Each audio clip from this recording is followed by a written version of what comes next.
Amen. Amen. Nous chantons les paroles de la Bible, de la parole de Dieu. Que Dieu soit loué. Je vous invite à vous lever. Nous allons lire dans la Bible, dans Marc au chapitre 16, versets 17 et 18.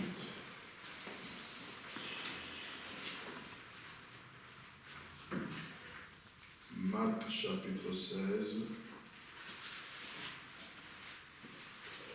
versets 17 et 18. Voici les miracles qui accompagneront ceux qui auront cru. En mon nom, ils chasseront les démons, ils parleront de nouvelles langues, ils saisiront des serpents, s'ils boivent quelques breuvages mortels, il ne leur fera point de mal, ils imposeront les mains aux malades et les malades seront guéris. Amen. Amen. Que Dieu ajoute ses bénédictions à la lecture de sa parole. Amen. Asseyez-vous, je vous en prie. Lorsque Jésus a dit, voici les miracles qui accompagneront ceux qui auront cru. Ceux qui auront cru, c'est ceux qui ont la foi. Non pas la foi qui est l'imagination de celui qui vient à l'église, mais la foi qui est une révélation, la foi qui est le don de Dieu, la foi qui est le sixième sens. Et nous verrons ensuite, les jours qui viennent, quand Jésus a dit, voici les miracles qui accompagnent ceux qui auront cru, c'est la volonté de Dieu que tout croyant soit accompagné des miracles. Mais pourquoi? Ce n'est pas pour rien, nous allons voir les jours qui viennent. Nous voyons dans la Bible que l'apôtre Jean, qui a écrit le dernier livre de la Bible, l'Apocalypse, avait le Saint-Esprit. Et tout le livre de l'Apocalypse a été montré à Jean par l'ange du Seigneur. Et à la fin, Jean s'est agenouillé pour adorer l'ange, et l'ange a dit à Jean, nous lisons cela dans Apocalypse 19, verset 10. Apocalypse chapitre 19, verset 10. Et je tombais à ses pieds pour l'adorer, mais il me dit, garde-toi de le faire, je suis ton compagnon de service et celui de tes frères qui ont le témoignage de Jésus. Adore Dieu, car le témoignage de Jésus est l'esprit de la prophétie. Amen. Amen. Mais pourquoi est-ce que depuis le premier chapitre d'Apocalypse, Jean n'a pas vu que les paroles qui lui étaient dites, que les visions qui lui étaient montrées, pourquoi Jean n'a pas vu cet ange-là? Voilà pourquoi, frères et sœurs, nous ne devons pas oublier que Dieu est souverain. Jésus, dans la prière qu'il nous a enseigné à adresser à Dieu, il a dit que ta volonté soit faite. Voilà ce que beaucoup de gens qui vont à l'église oublient. Ils pensent que du fait d'être présent à l'église, Dieu doit vous montrer tout. Dieu doit vous donner tout ce qui est écrit dans la Bible. Non! Ce n'est pas ainsi. Dieu est souverain. Voilà seulement au chapitre 19 que Jean s'est rendu compte qu'il y a quelqu'un qui nous montre toutes ces choses. Et les choses, depuis le premier chapitre jusqu'au 19e où nous sommes, quand il a voulu s'agenouiller devant l'ange, Jean a osé que ce sont des choses mystérieuses. Mais je dois m'agenouiller devant cet homme et il ne savait pas que c'est l'ange. L'ange a dit non, ne le fais pas. Je suis ton compagnon de service. Je suis au service de Dieu. Adore seulement Dieu.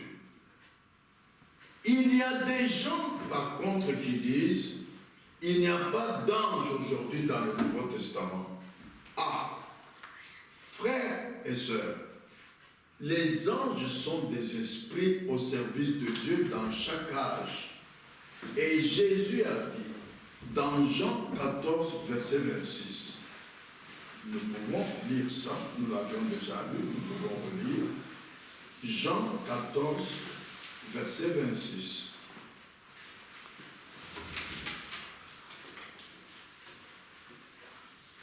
Mais le consolateur le Père enverra en mon nom, vous enseignera toutes choses et vous rappellera tout ce que je vous ai dit. Et il a dit également en Jean 16, verset 13, « Quand le Consolateur sera venu, l'Esprit de vérité, il vous conduira dans toute la vérité, car il ne parlera pas de lui-même, mais il dira tout ce qu'il aura entendu et vous annoncera les choses à venir. Amen. » C'est ce que l'ange du Seigneur a fait auprès de Jean. Il l'a conduit dans toute la vérité. C'était l'esprit de prophétie. Il lui a enseigné toutes choses qu'il fallait et c'était tellement mystérieux que quand maintenant Dieu a permis que Jean le voie, qu'il voie cet ange, Jean a dit non, des mystères que cet homme m'a montré, je dois m'agenouiller devant lui. Mais ce n'était pas Dieu, c'était l'ange. Ainsi, croyez-vous qu'il y a des anges dans le Nouveau Testament? Amen. Oui ou non? Amen. Que Dieu vous bénisse. Mais oui, regardez Pierre, quand il était en prison, il avait le Saint-Esprit depuis la chambre haute, n'est-ce pas? Alors était-ce le Saint-Esprit ou l'ange du Seigneur qui a brisé les chaînes, les chaînes sur les mains de Pierre, qui a ouvert les portes de la prison et qui a fait sortir Pierre de la prison, tel que nous le lisons dans Acte 12, versets 6 à 11. Lisons. Acte 12,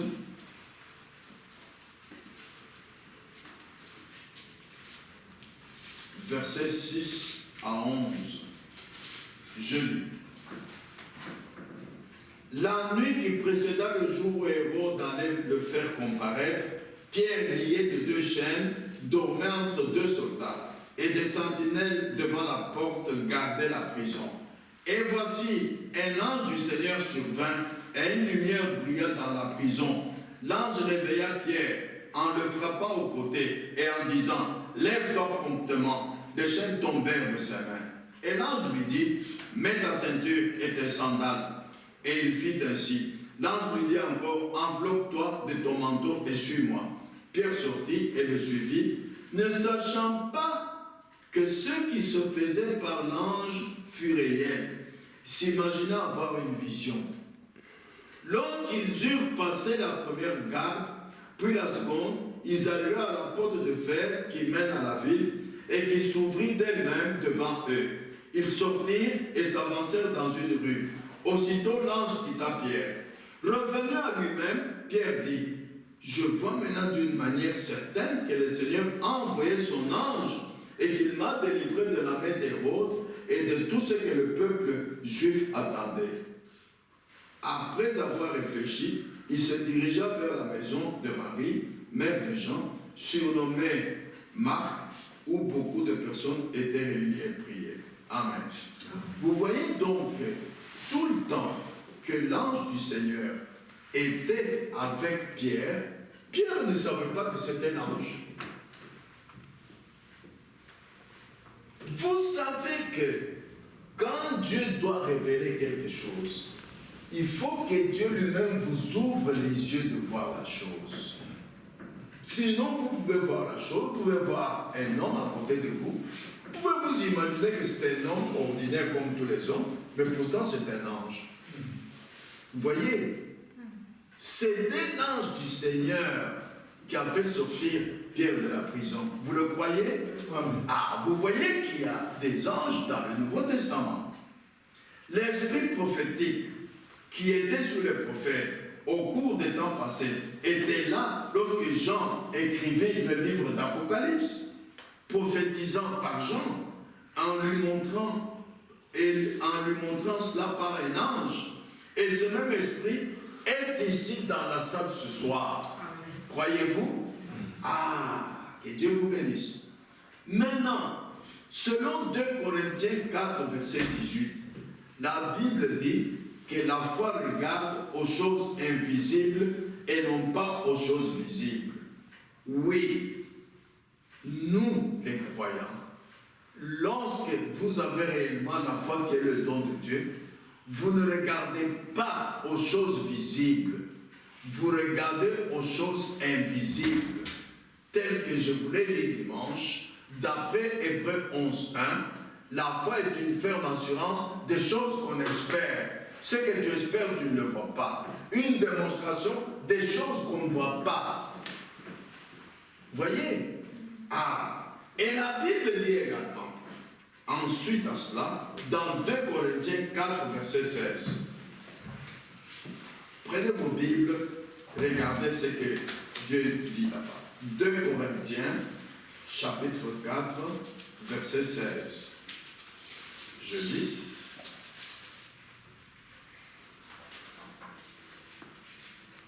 C'est pourquoi nous ne perdons pas courage.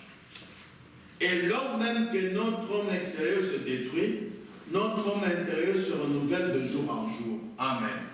Même si nous ne voyons pas les anges, depuis que nous avons cru, même si nous ne voyons pas la manifestation de l'Esprit, la Bible dit, nous ne perdons pas courage. Parce qu'il s'agit de votre maturité spirituelle individuelle. Vous ne savez pas charnellement où est-ce que vous en êtes depuis que vous avez cru. Ah, c'est comme maintenant, quand vous étiez enfant. Moi je m'imagine toujours, le jour que je suis né, je ne vois jamais ça dans ma vision. Je me cherche quand j'avais 6 mois, je ne me vois pas. Quand j'avais 1 an, je ne me vois pas. Mais quand j'étais à l'école primaire, là je me vois. Quand je joue avec mes condisciples, je me vois. Vous voyez combien un homme, dans sa croissance, même charnelle, vraiment, il lui faut une maturité pour comprendre ce que Dieu est en train de faire dans sa vie. Spirituellement, c'est la même chose. Quand est-ce que tu as cru? À quel âge? Et quand est-ce que Dieu a donné la foi à la race humaine? Mais il y a 2000 ans, quand Jésus mourut à la croix, la foi était là. Même quand tu n'étais pas encore né, la foi était là. Et quand toi tu as commencé à aller à l'église, quand est-ce que tu as eu la foi? Tu ne peux pas le savoir. Tu as eu la foi quand tu es né de nouveau. Tu as eu la foi quand Dieu t'a révélé. Tu as eu la foi quand Dieu te l'a donné. Vous voyez? Mais maintenant, il faut que ton vieil homme, ton homme extérieur se détruise pour que l'homme intérieur se renouvelle de jour en jour. L'homme intérieur. Écoutez maintenant 2 Corinthiens 5, 6 et 7. Nous sommes donc toujours pleins de confiance et nous savons qu'en demeurant dans ce corps, nous demeurons loin du Seigneur, car nous marchons par la foi et non par la vue. Tant que nous voyons nos frères et sœurs, nous voyons la salle dans laquelle nous nous réunissons, nous voyons nos membres de famille à la maison, ce n'est pas ça la foi. Parce que 2 Corinthiens 4, 18 déclare que nous regardons non point aux choses visibles, mais à celles qui sont invisibles. Voilà la foi. Donc, nous avons une mauvaise compréhension aujourd'hui de ce que c'est que la foi. Même après tant d'années que nous sommes allés à l'église, nous avons écouté des prédications, nous avons mangé la Sainte Seine, mais nous n'avons pas encore une bonne vision, une bonne compréhension de ce que c'est que la foi. Que Dieu nous aide avec ce message que nous sommes en train de parcourir ensemble, que Dieu nous révèle qu'est-ce que c'est que la foi. Nous, les croyants, c'est-à-dire croyants spirituels, nous regardons non pas aux choses visibles, mais à celles qui sont invisibles, les choses que Dieu nous a données. Maintenant, si vous avez les yeux voilés, comme Balaam autrefois, au point même que l'ânesse sur laquelle Balaam était monté a vu l'ange se tenant sur le chemin et a refusé d'avancer et a repris Balaam. Mais Balaam, lui, ne voyait pas l'ange. Puisse Dieu ôter ce soir le voile et nous ouvrir tous les yeux. Nous lisons Nombre 22, versets 27 à 33. Nombre chapitre 22.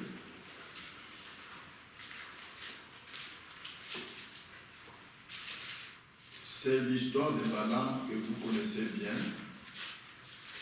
Je vais relire cela pour vous. Nombre chapitre 22.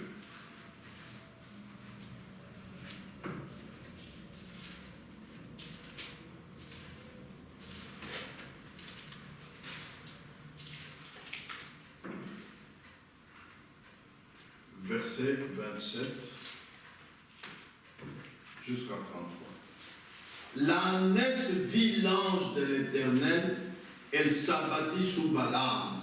La colère de Balaam s'enflamma et il frappa l'ânesse avec un bâton.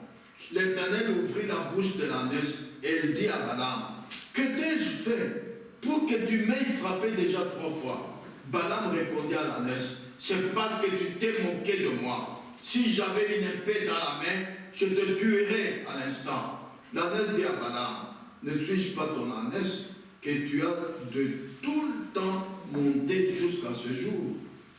Et ai-je l'habitude de te faire ainsi? Il répondit, non. L'Éternel ouvrit les yeux de Balaam, et Balaam vit l'ange de l'Éternel qui se tenait sur le chemin.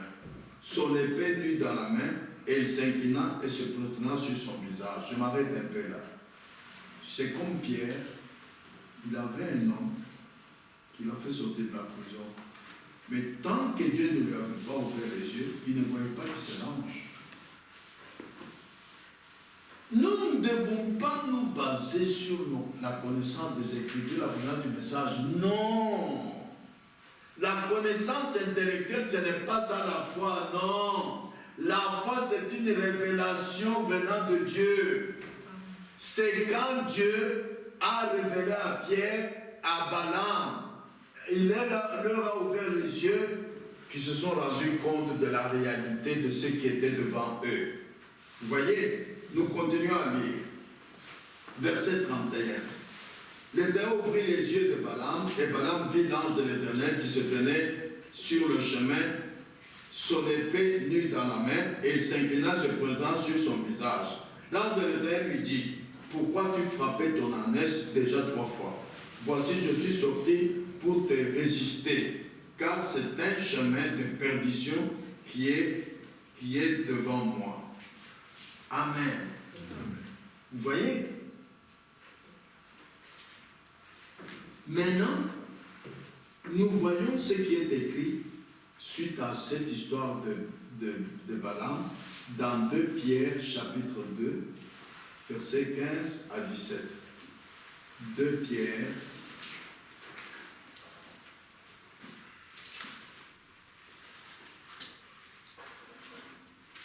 Pierre chapitre 2, versets 15 à 17.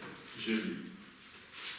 Après avoir quitté le droit chemin, ils se sont égarés en suivant la voie de Balaam, fils de Bosor, qui aima le salaire de l'iniquité, mais qui fut repris pour sa transgression, une ânesse muette, faisant entendre une voix d'homme, arrêta la démence du prophète.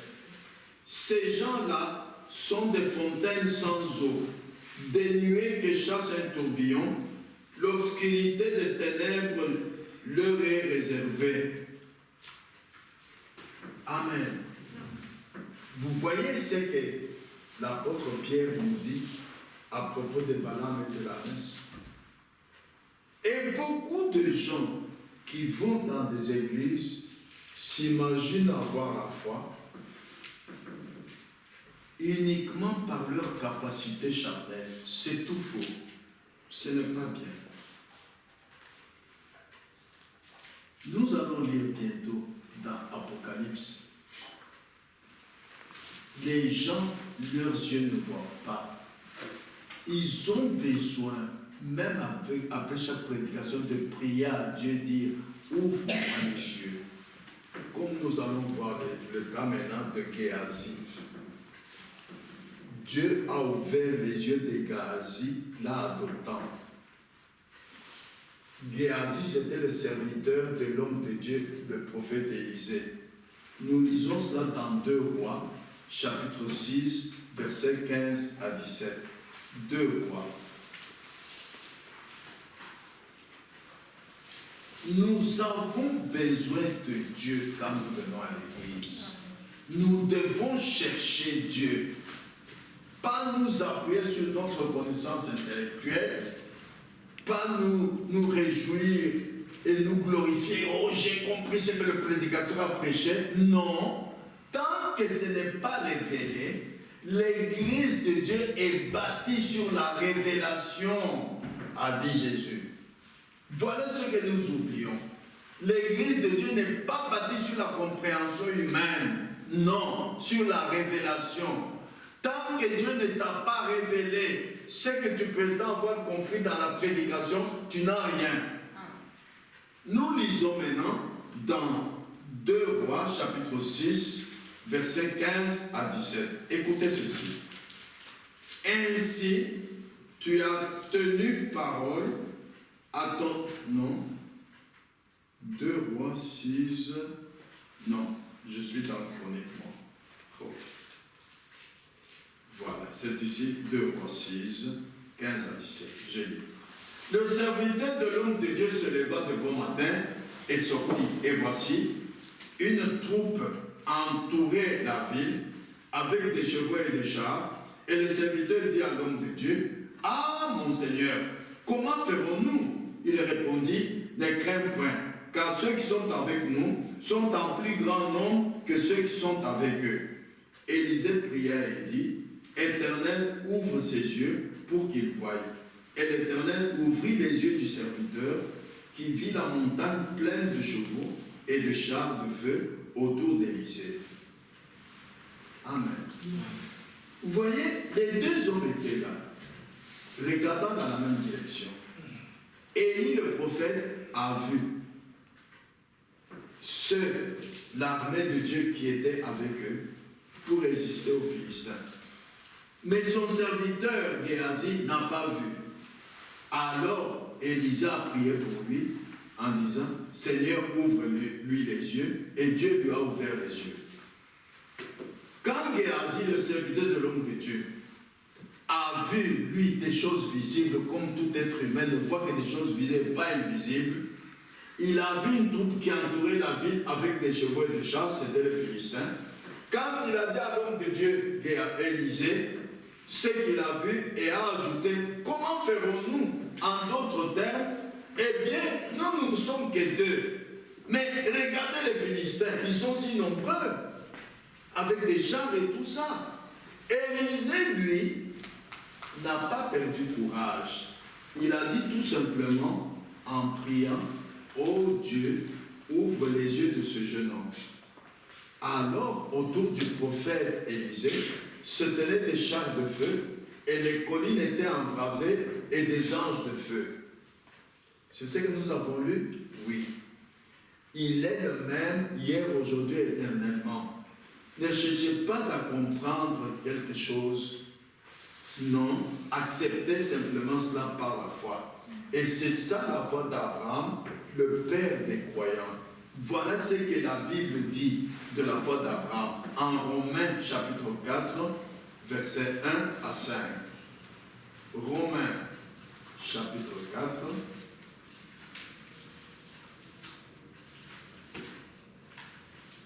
versets 1 à 5. Que dirons-nous donc qu'Abraham, notre père, a obtenu selon la chair? Si Abraham a été justifié par les œuvres, il a sujet de se glorifier, mais non devant Dieu. Quand tu fais des bonnes choses, des bonnes œuvres, tes œuvres à toi, tu peux te glorifier devant les hommes, mais jamais devant Dieu.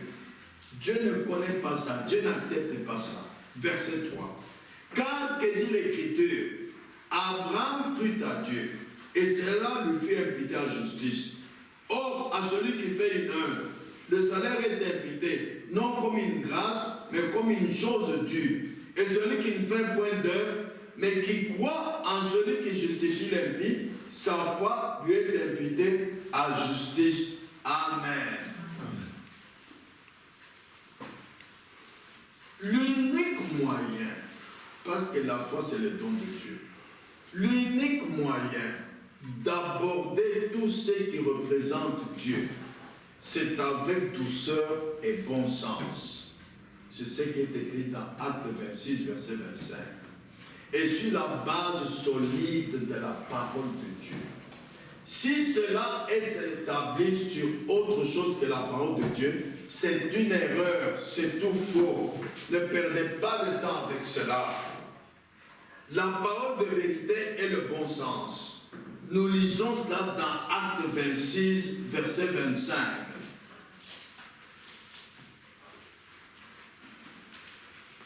Acte 26, verset 25.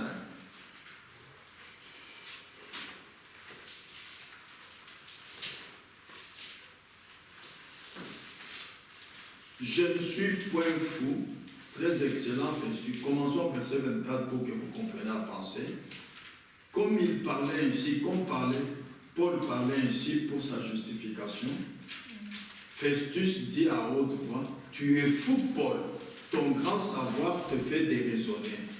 Je ne suis point fou, très excellent, Festus, répliqua Paul, ce sont au contraire des paroles de vérité et de bon sens que je prononce.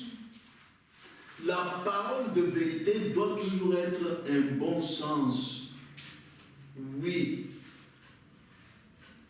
J'aimerais alors que vous croyiez en Dieu, que vous croyiez en Christ. Jésus l'a dit en Jean 14, 1. Croyez en Dieu et croyez en moi. Vous voyez? Ah. Mais cela ne fait pas, ça ne fait pas deux personnes. J'aimerais que vous croyiez également le Saint-Esprit. Ça ne fait pas trois personnes. C'est un seul Dieu en trois fonctions différentes. Dieu, fonction de Père, Créateur. Christ, Jésus-Christ, le Fils, sa fonction c'est le Sauveur, le même Dieu. Et Christ, dans la chair, Dieu qui est esprit, habita dans cette chair. Ça ne faisait pas deux personnes. C'était une seule personne. Mais le Père était en lui. C'est pourquoi Jésus a dit, celui qui m'a vu a vu le Père. Vous voyez? Ainsi, lorsque, sur base de ce que Jésus a dit dans Jean 14, 1, croyez en Dieu et croyez en moi. Ça ne fait pas deux personnes, mais deux fonctions d'un seul Dieu. Écoutez ce que nous lisons dans ce message, la manifestation de l'Esprit, au paragraphe 17. Eh bien, Dieu qui est sous forme de l'Esprit, s'est voilé dans un corps de chair, qui était son Fils Jésus-Christ. Et Dieu était en Christ, reconciliant le monde avec lui-même, et il est devenu le parent des êtres humains, afin de subir la peine qu'il avait prononcée sur l'être humain lui-même. Il est devenu parent et rédempteur. Dieu est devenu notre parent rédempteur, parce qu'il était en Christ. Et la Bible le dit. La Bible ne dit à aucun endroit qu'il y a trois personnes. Un seul Dieu. Il y a trois personnes. Non. Trois fonctions. Il faut voir le bon sens de ce que cela nous donne quand nous lisons l'Écriture. Jésus n'est pas descendu mourir juste pour moi ou mourir juste pour vous. Il a réglé la question du péché. Mais cela ne nous fera jamais un quelconque bien avant que nous l'acceptions.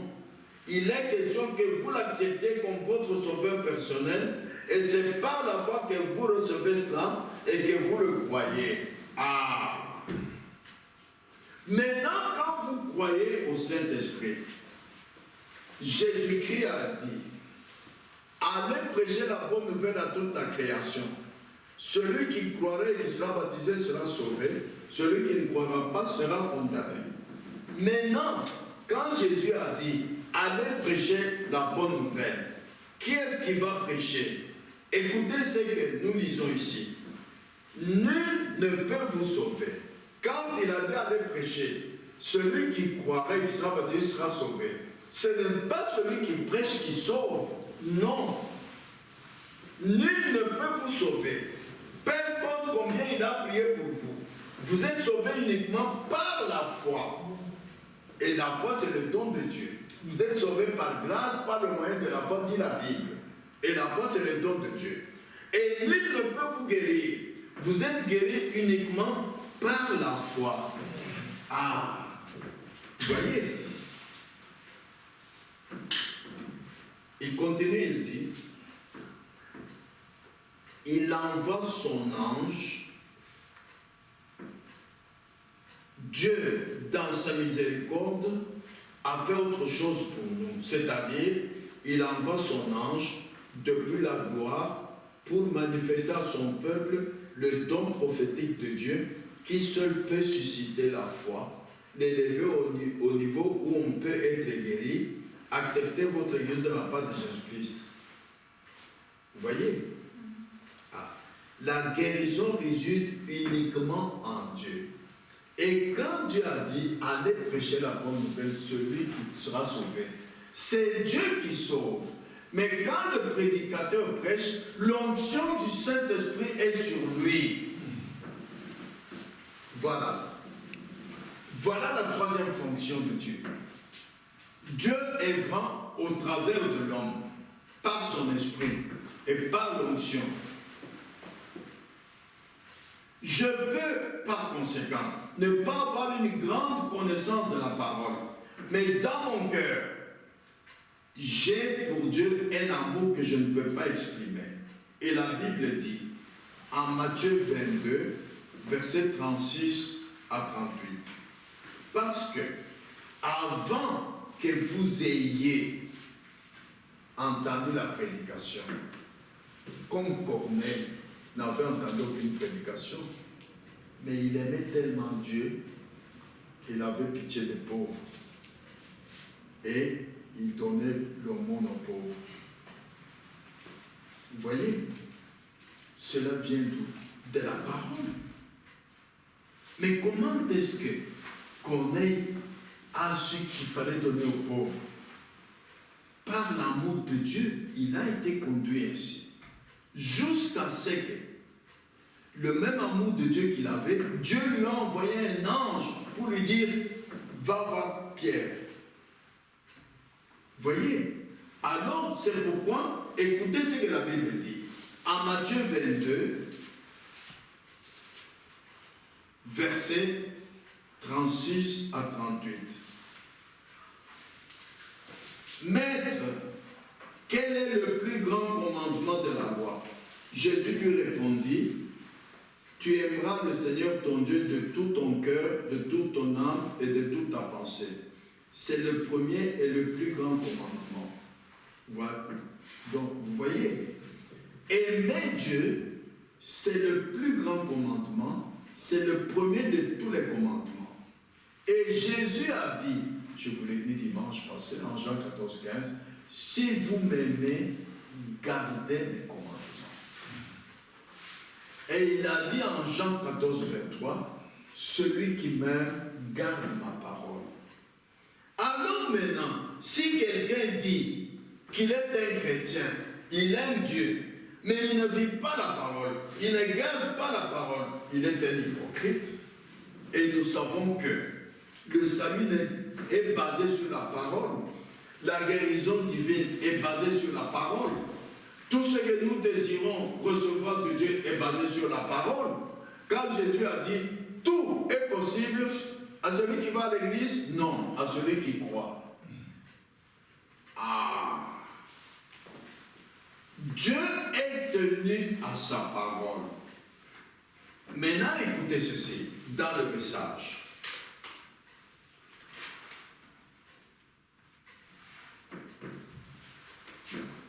Maintenant, dans Hébreux 3, verset 1, Frère Frédéric lit pour nous Hébreux 3, 1. Que dit l'Écriture là-bas? Hébreux 3, 1.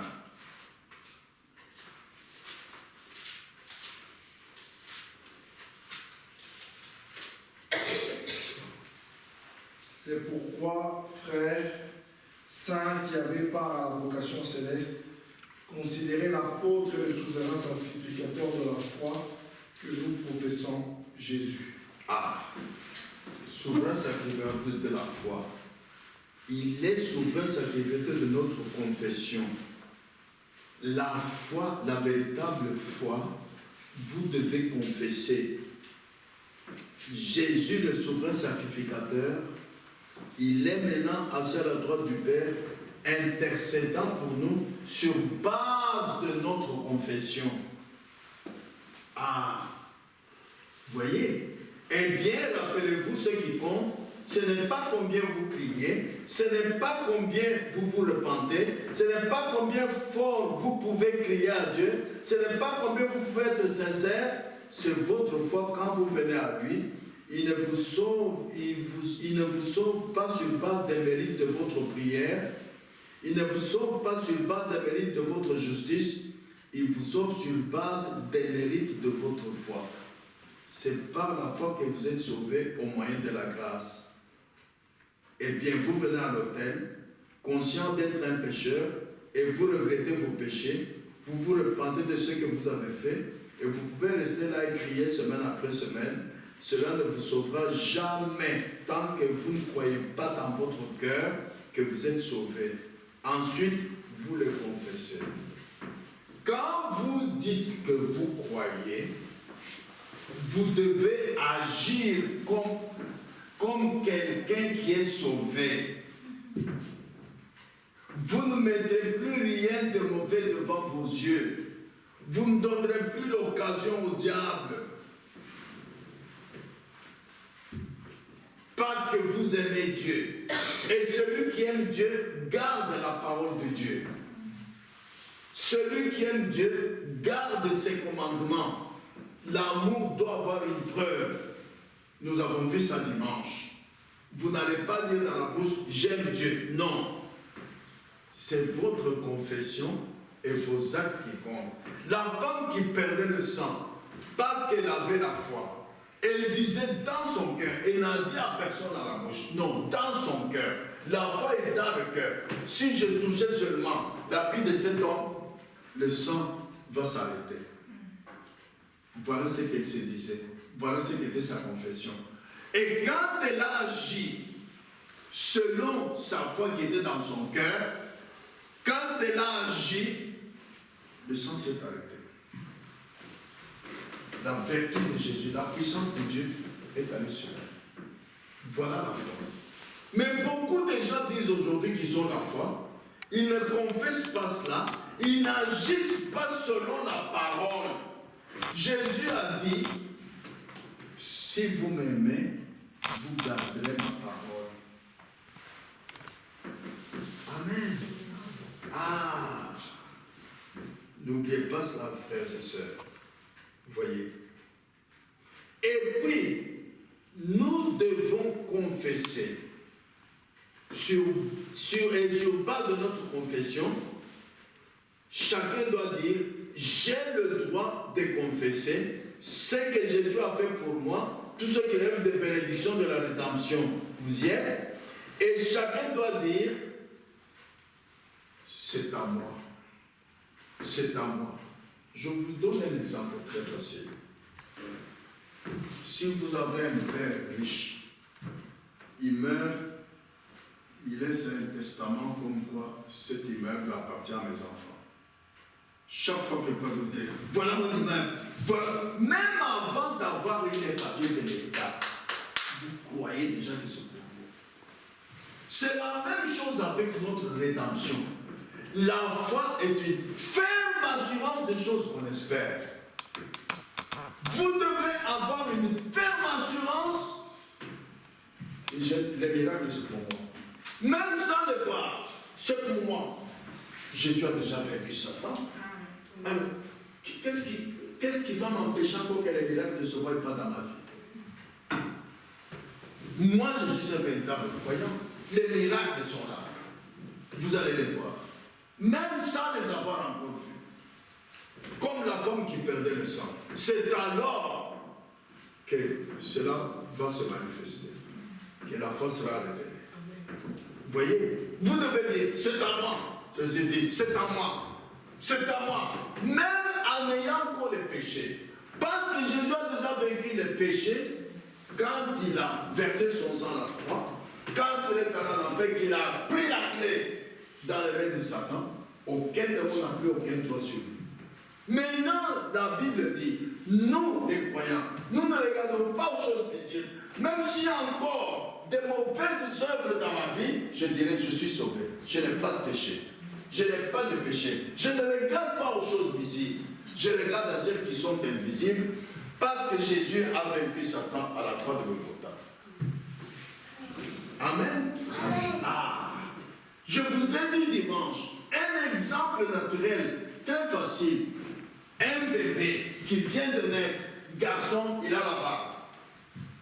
Nous n'attendrons pas qu'il ait 20 ans, que ce soit vrai, il dirait, c'est mon garçon, ah, chérie, voilà ta barbe. Hein. Tu peux même entendre que papa, tu peux lancer des, voilà ta barbe. Hein. Les gens vous disent, mais tu es fou, il n'y a pas de barbe, il a la barbe. Est-ce que vous mentez? Non. Et alors? Mais aujourd'hui, les gens qui vont à l'église ne confessent pas la foi, qu'ils ont la foi. Ne confessent pas que ce que Jésus a acquis, c'est pour eux. Ils ne confessent pas. Mais la femme qui perdait le sang a confessé, moi, si je touche seulement la vie de cet homme, le sang va s'arrêter. Voilà la foi. C'est pourquoi Jésus disait à chaque malade, ta foi t'a guéri, ta foi t'a sauvé. Il faut commencer par confesser. Amen. L'aveugle Bartimée disait, quand il a dit, aie pitié de moi, aie pitié de moi. Parce que la maladie, c'est la tribu du péché. Il faut commencer par confesser que vous n'avez plus de péché pour réclamer la guérison. Et quand Jésus a dit, que veux-tu que je fasse pour toi?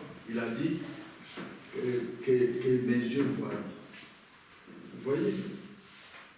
Notre temps est terminé. Alors, aujourd'hui, lorsque Jésus a dit, voici les miracles qui accompagnent ceux qui auront cru, il s'agit de ceux qui ont la foi. Alors, notre prière est que notre foi soit si élevée qu'elle prédominera sur chaque maladie, sur chaque affliction dans notre salle ici.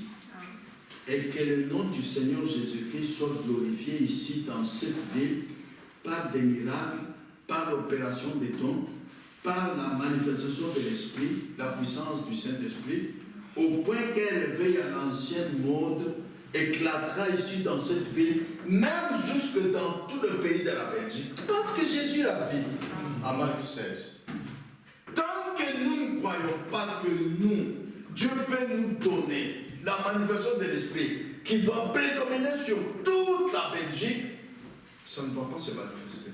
Mais Jésus l'a dit. Jésus l'a dit. Allez prêcher la bonne nouvelle à toute la création. Celui qui croira. Nous devons croire que toute la Belgique doit croire à notre prédication. Et ensuite, voici les miracles qui vont nous accompagner, nous qui avons cru. Vous voyez? C'est pourquoi notre prière ce soir, ce sera Seigneur, augmente ma foi selon ta parole. Frère Frédéric, lis Luc 17, 5. Voici ce que la parole de Dieu nous montre. Luc chapitre 17, verset 5.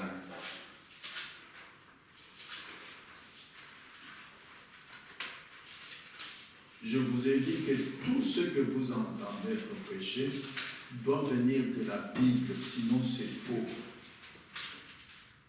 Les apôtres dirent au Seigneur, augmente-nous la foi. Ah, s'ils l'ont demandé, et ensuite, quand Jésus est allé au ciel, ils ont eu le baptême du Saint-Esprit. Le même Saint-Esprit que les apôtres ont eu est ici ce soir. Et il y a une voie pourvue pour cela par Dieu, c'est la foi. Ils ont demandé au Seigneur, augmente-nous la foi. Et que notre foi fasse de grands progrès pour que tu sois glorifié. Car tu as dit dans ta parole, frère Frédéric, lis encore 1 Corinthiens chapitre 6, verset 20. 1 Corinthiens chapitre 6, verset 20.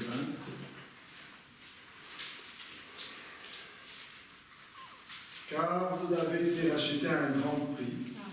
Glorifiez donc Dieu dans votre corps et dans votre esprit qui appartiennent à Dieu. Ah, Dieu sait qu'il veut et qu'il soit glorifié dans notre corps et dans notre esprit. Pour terminer, nous devons nous rappeler de Géasi et de Balaam et dire à Dieu, Seigneur, ouvre mes yeux afin que je contemple des merveilles surnaturelles. Quand tu as dit dans ta parole, Apocalypse 3:18, nous avons terminé. Après ça, nous pouvons nous lever et prier.